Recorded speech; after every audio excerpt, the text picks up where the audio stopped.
موسیٰ علیہ السلام نے اپنی پوری کہانی سنائی، بھئی میرے ساتھ یہ ہوا، تو وہ کہنے لگے لا تخف نجوت من القوم الظالمین، اب خوف نہ کرو، اللہ نے تمہیں ظالموں سے نجات دے دی ہے۔ قالت احداہما یا ابت استاجرہ، دونوں بیٹیوں میں سے ایک نے مشورہ دیا کہ ابا ہمارے گھر میں کوئی بھائی نہیں ہے، ہماری بکریاں چرانے کے لیے ہمیں ایک اچھا ملازم چاہیے، ایسا ملازم جو ایماندار بھی ہو اور طاقتور بھی ہو۔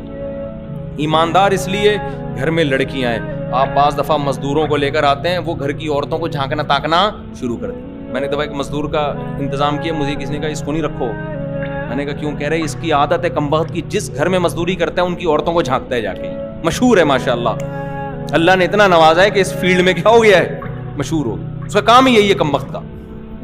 پنکھا ٹھیک کرنے میں یا پلستر کرنے میں اتنا ٹائم نہیں لگاتا جتنا جھانکنے تاکنے میں لگاتا۔ ابھی ایک مزدور پٹا ہے، چھت پہ چڑھا ہوا جھانک رہا تھا کسی کے گھر میں، اوپر شٹرنگ کا کام کر رہا ہے اور جہاں کسی کے گھر وہ لڑکوں والوں نے دیکھ لیا، اس کو بلا کے طبیعت سے کوٹ پیٹ کے اس کے اگلے پچھلے سارے گناہ معاف کر دیں۔ لیکن یہ ایسے ٹھرکی ہوتے ہیں کہ یہ پٹ پٹ کے دوبارہ وہی کام کر رہے ہوتے ہیں۔ تو گھر میں آپ جب کسی بندے کو رکھتے ہو، سب سے پہلے اس میں امانت دار ہو، کسی کی بہو بیٹی کے ساتھ خیانت نہ کرے۔ نمبر 2، اس لحاظ سے بھی امانت دار ہو کہ ڈیوٹی پابندی سے کرے، ورنہ خیانت کرنا شروع کر دے۔ آپ حضرت موسیٰ نے بکریاں چرائیں، میرا تجربہ ہے آپ اپنی بکری خود پالتے ہو، اتنی اسپیڈ سے بڑھ رہی ہوتی ہے، چرواہے کو دے دو، بڑھنے کے بجائے چھوٹی ہونا شروع ہو جائے گی روز بروز۔ اس کی اپنی بکریاں بڑھ رہی ہوں گی، آپ کی کیا ہونا شروع ہو جائیں گی۔ میں نے بکری کا بچہ دیا، وہ اتنے کا اتنا ہی ذبح کیا، پھر ہم نے 1 سال کے بعد بڑھا ہی نہیں، کھلاتے ہیں نہیں، چلا چلا کے اپنے جانور کو بڑے ٹائٹ طریقے سے پال رہے ہوتے ہیں۔ تو بچیوں نے کہا کہ سب سے بہتر ملازم جو گھر میں ملازمت کے لیے وہ ہے، نمبر 1 ایماندار ہو، نمبر 2 طاقتور ہو۔ خالی نیک ہونا بھی کافی بولو نا نہیں ہے، کیونکہ آپ بعض دفعہ ایسا آدمی ملازم رکھ لیتے ہو کہ اس کی تنخواہ اتنی نہیں ہوتی جتنا اس کو کھلانے پلانے گلوکوز کی بوتلیں چڑھانے پر خرچ ہوتا ہے۔ آپ یہ بھی میرے پاس ایسے کیسز بھی آ چکے ہیں۔ تو صحت مند ہونا چاہیے، تو یہ صحت مند بھی ہے۔ صحت کا اندازہ اور ایمانداری کا اندازہ ان بچیوں نے اتنی دیر میں کیسے لگا لیا؟ سوال پیدا ہوتا ہے نا بھائی، ان کی تو 2 ملاقاتیں ہوئی ہیں اور ایک دم انہوں نے فیصلہ کر لیا کہ ایماندار بھی ہیں اور طاقتور بھی۔ علماء کہتے ہیں طاقت کا اندازہ لگایا ڈول نکالنے سے۔ وہ جو لوگ تھے نا وہ ایسے یوں کر کے نا کھینچ رہے تھے، گھنٹہ لگ جاتا تھا ان کو۔ ہمارے حضرت تو پوری نقل کر کے بتاتے تھے نا، ای کی چی چی کی آوازیں آ رہی ہوتی تھی، ڈول بھی بڑے بڑے ہوتے تھے پہلے۔ حضرت موسیٰ گئے ہیں اور ایسے کر کے ڈول نکالا، ان بچیوں کو اندازہ ہو گیا کہ یہ نوجوان کمزور نہیں ہے۔ اور امانت کا اندازہ ایسے ہوا کہ اس پورے پروسیس میں انہوں نے دیکھا کہ ان کی نگاہیں مسلسل زمین پر جھکی ہوئی تھی، ایک دفعہ بھی انہوں نے لڑکیوں کی طرف نگاہ اٹھا کے نہیں دیکھا۔ میں نے ایسے لوگ بھی دیکھے، آپ مستورات کے ساتھ جا رہے ہو نا کار میں، پیچھے ٹیکسی والا کیا کرتا ہے، وہ جو گلاس ہوتا ہے نا پیچھے دیکھنے کا، وہ آپ کی بیوی پہ سیٹ کر دیتا ہے۔ یہ گرلز اسکول جو ہوتے ہیں نا، گرلز ان میں جو وین پہ نہیں آ رہے ہوتے، وین میں لے جانے کے لیے جو ڈرائیور ہوتے ہیں ان میں بہت ہوتا ہی ہے۔ ایسے شادیاں ہوئی ہیں، ہمارے ایک جاننے والے تھے، وہ اب تو پرانا ہو گیا، ان کو نہیں پتا، جب تو بچے بھی ان کے بڑے ہو گئے، بچپن کا واقعہ ہے۔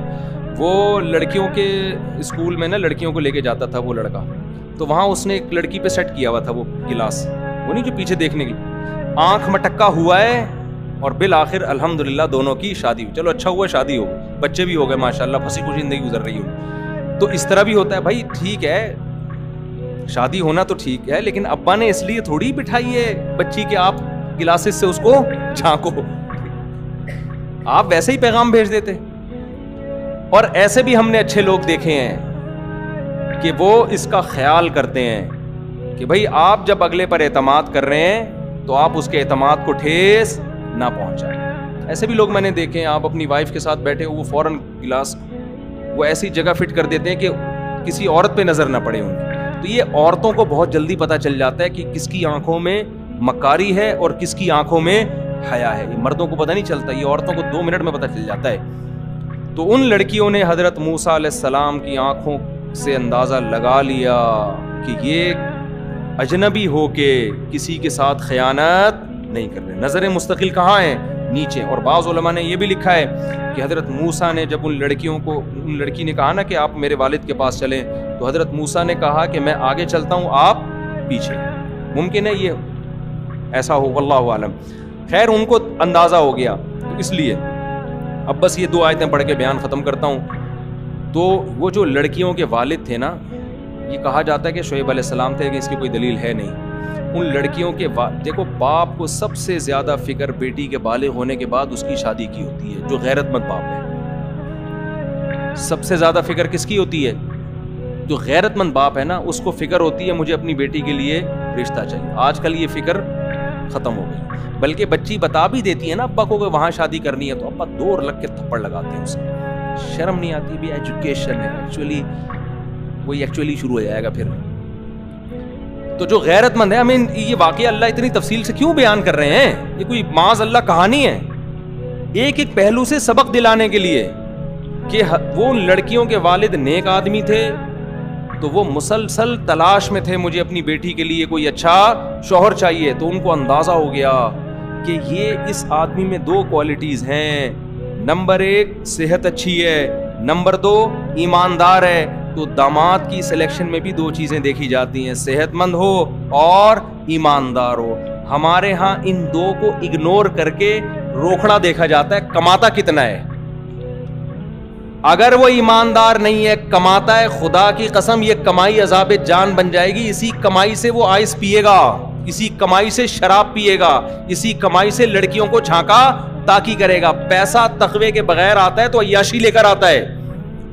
دوسری بات یہ کہ پیسہ آنے جانے والی چیز ہے. اگر صحت ہے تو بندہ بزنس کر کے پیسہ کما لیتا ہے, ایمانداری اور ایمانداری نہیں ہے تو پیسہ وبال جان, اور صحت نہیں ہے تو جب آپ کے اندر کمانے کی طاقت نہیں ہے تو پھر میری طرح آپ سبزی والوں کو پیسے بانٹتے پھرو گے. مجھ میں تو تھی طاقت لیکن ٹائم نہیں تھا نا, تو وہی ہو جائے گا.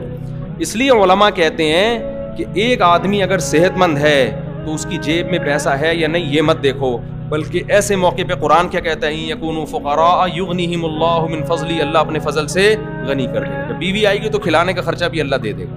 تو ان کے والد نے بھی دیکھا بھائی صحت مند ہے, کما سکتا ہے اور ہے بھی ایماندار, تو داماد میں یہ 2 چیزیں کافی ہیں. 2 چیزیں مل گئیں, فوراً اپنی بیٹی کا رشتہ موسیٰ علیہ السلام کے لیے پیش کر دیا اور کہنے لگے انی ارید ان انکحک احدی ابنتی ہاتین, کہ میں چاہتا ہوں ان دونوں میں سے ایک بیٹی کی شادی میں آپ سے کروں. اسی وقت فیصلہ کیا ہے. کہاں گئے استخارے 6 مہینے کے بھائی, کہاں گئے؟ کہاں گئے وہ پتھر پہلے نگینے معلوم کروائیں کہ ان سے ملتا بھی ہے نگینہ کہ نہیں ملتا, اور جو ہے وہ استخارے نکلواؤ, اگر نیلا آیا تو پھر کر دو, پیلا آیا تو.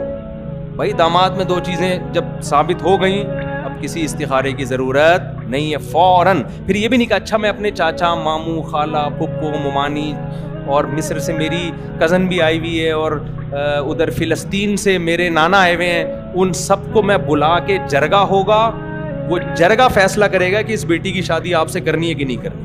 جن خاندانوں میں بچیوں کی شادی کے لیے جرگے بیٹھتے ہیں ان میں بچیوں کی شادی کے علاوہ دنیا کا ہر کام ہوتا ہے. باپ کو اللہ نے اتھارٹی دی ہے, ہاں یا نہ اسی وقت کر دے. وہ سمجھتے ہو, باپ بہترین فیصلہ کرتا ہے. میری جب شادی ہوئی نا تو میری جو وائف ہیں الحمدللہ اور ان سے میری اولاد ہے, ان کے ابا نے رشتہ داروں کو بتائے بغیر ہاں کر دی تھی, کیونکہ میں دوسری کر رہا تھا نا. وجہ یہی تھی کہ وہ کہہ رہے ہیں یار ہم جب بتائیں گے نا دوسری تو کوئی بھی نہیں مانے گا. تو باپ کو پتا ہوتا ہے کہ یار میرے نے کیا فیصلہ کرنا ہے. تو انہوں نے مجھے یہ بتایا تھا کہ آپ جب نکاح پہ آئیں گے تو آپ نے بتانا نہیں ہے کہ میں دوسری کر رہا ہوں, آپ نے یہی شو کرنا ہے کہ میں کیا ہوں,